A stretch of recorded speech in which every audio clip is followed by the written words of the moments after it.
اور بھائی اس کے لیے میں کہتا ہوں کہ اس کے لیے ایک بہت اچھا نسخہ یہ ہے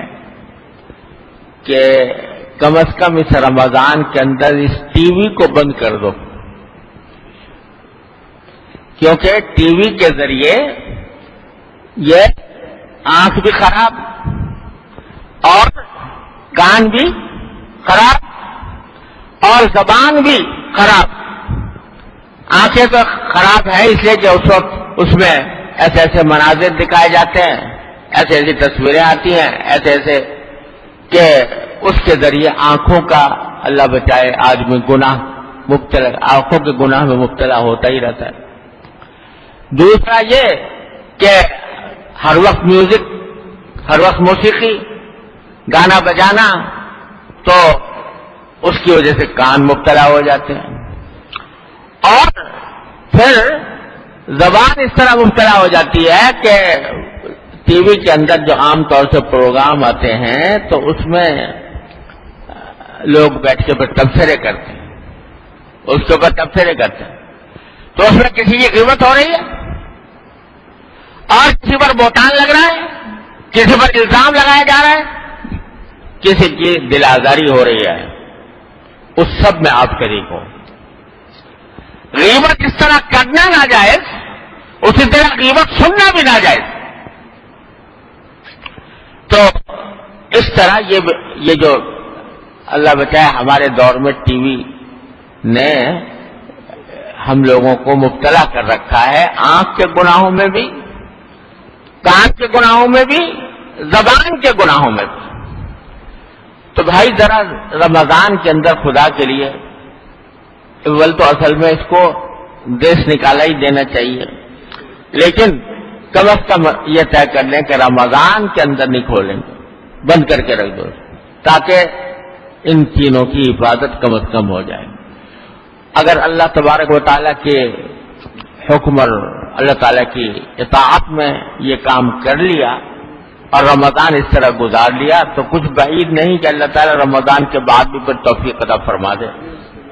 اور ان گناہوں سے بچنے کی توفیق ہو جائے، کیونکہ ایک حدیث میں رسول کریم سرور دو عالم صلی اللہ علیہ وسلم کا ارشاد ہے کہ من سلم لہ رمضان سلمت لہ السنہ، جس کا رمضان سلامتی سے گزر گیا اس کا سال سلامتی سے گزرے گا، یہ فرمایا۔ تو اگر ہم نے یہ مہینہ گزار لیا اس طرح کے گناہوں سے بچ کر، دل میں تقویٰ کی شمع روشن کر کے، اللہ تعالیٰ کا دھیان دل میں پیدا کر کے، اللہ تعالیٰ سے تعلق کو مضبوط کر کے، تو انشاءاللہ اللہ تبارک و تعالیٰ کی رحمت سے امید ہے کہ رمضان جانے کے بعد بھی اللہ تعالیٰ ہمارا سال بھی سلامتی سے گزارے گا۔ تو بھائی اصل بات لعلکم تتقون میں یہ نکلی کہ روزہ اس وقت در حقیقت اپنے صحیح فوائد ظاہر کرتا ہے جبکہ آدمی اس میں گناہوں سے بچنے کا اہتمام کرے، اور اس کا ایک راستہ یہ بھی ہے کہ رمضان کے مہینے میں اللہ تعالیٰ کی طرف رجوع جتنا زیادہ ہو سکے کرو، اوقات کو ضائع ہونے سے بچائیں، جو وقت ملے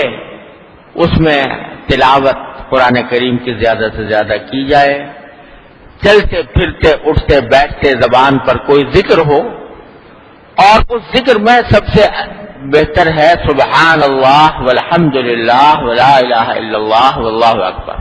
سبحان اللہ والحمد للہ ولا الہ الا اللہ واللہ اکبر۔ ایک حدیث میں آتا ہے کہ اللہ تبارک و تعالیٰ کو یہ کلمات تمام بہت ہی محبوب ہیں، لہذا جو بندہ یہ پڑھتا ہے کثرت سے تو وہ بندہ بھی محبوب ہو جاتا ہے، اور اس کے ذریعے گناہوں کی معافی کا بھی بڑے وعدے ہیں اس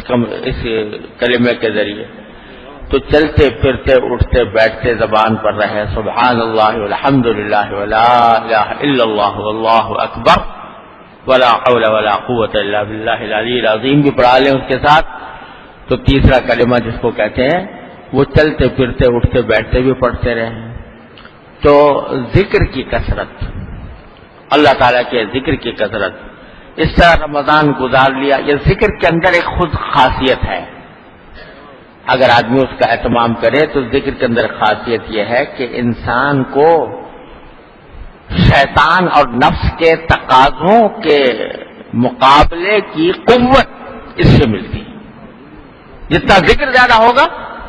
نفس اور شیطان کے تقاضوں کے مقابلے پر قوت زیادہ حاصل ہوگی.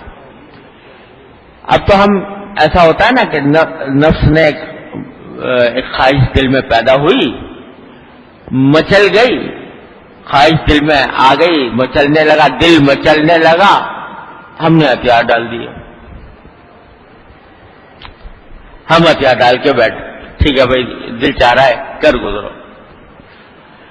ہتھیار ڈال دیے. لیکن کیوں ڈال دیے؟ اس لیے کہ اس نفس کے تقاضے کا مقابلہ کرنے کی طاقت کم ہے، اس لیے ہتھیار ڈال دیا. لیکن اگر طاقت ہو مقابلہ کرنے کی کہ ٹھیک ہے کتنا ہی دل چاہ رہا ہو، کتنی ہی خواہش ہو رہی ہو، کتنا دل مچل رہا ہو، لیکن میں اللہ تبارک و تعالیٰ کے حکم کے خلاف نہیں کروں گا، یہ قوت دل میں جب ہوگی تو پھر آدمی بچ جائے گا. پھر یوسف علیہ السلام کو دیکھو، بھرپور جوانی اور مواقع موجود، دروازے بند، عورت دعوت دے رہی ہے، لیکن قرآن میں آتا ہے ہم بھی خیال ان کے دل میں بھی آ گیا تھا، یوسف علیہ السلام کے دل میں. یعنی انسان ہے نا تو دل میں بھی خیال آیا، لیکن چونکہ اللہ تبارک و تعالیٰ کے ساتھ تعلق مضبوط تھا اور اس وجہ سے اس کا مقابلہ، اس خیال کا مقابلہ کر کے کہا انہ ربی احسن مثوائے، اس کو یاد، اللہ تعالیٰ کو یاد کر کے بچ گئے، خواہش کو کچل دیا. تو جب قوت ہوتی ہے انسان کے ارادے میں، عزم میں، تو پھر وہ نفسانی خواہشات کے مقابلے پہ ہتھیار نہیں ڈالتا، وہ پھر مقابلہ کرتا ہے، مزاحمت کرتا ہے، یہاں تک کہ کامیاب ہو جاتا. تو یہ ذکر، اللہ تبارک و تعالیٰ کا ذکر جو ہے، یہ اس قوت میں، توانائی میں اضافہ کرتا ہے انسان کی. تو اگر چلتے پھرتے ذکر رہے گا زبان پر اللہ تعالیٰ کی طرف سے، تو اللہ تعالیٰ کی رحمت سے امید ہے کہ انشاءاللہ ثم انشاءاللہ توفیق ہوگی اور بچنے کی بھی توفیق ہوگی، گناہوں سے بھی بچنے کی توفیق ہوگی، تقویٰ حاصل ہوگا، جو اصل مقصود ہے سارے رمضان کی کاوش کا. اور وہی جتنا ہو سکے نفلی اعمال، عام دنوں میں تہجد نہیں پڑھا جاتا، سحری کے اندر اٹھتے ہی ہیں، تھوڑی دیر چند پہلے اٹھ کے کچھ نفلیں پڑھ لیں، کچھ اللہ تبارک و تعالیٰ سے جو نفلی نمازیں عام دنوں میں نہیں ہوتی، ان دنوں میں شراق ہے، چاش ہے، اوابین ہے،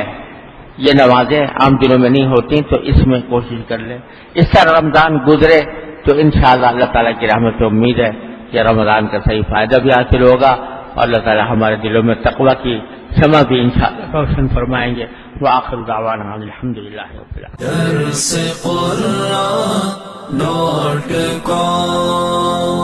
www.darsequran.com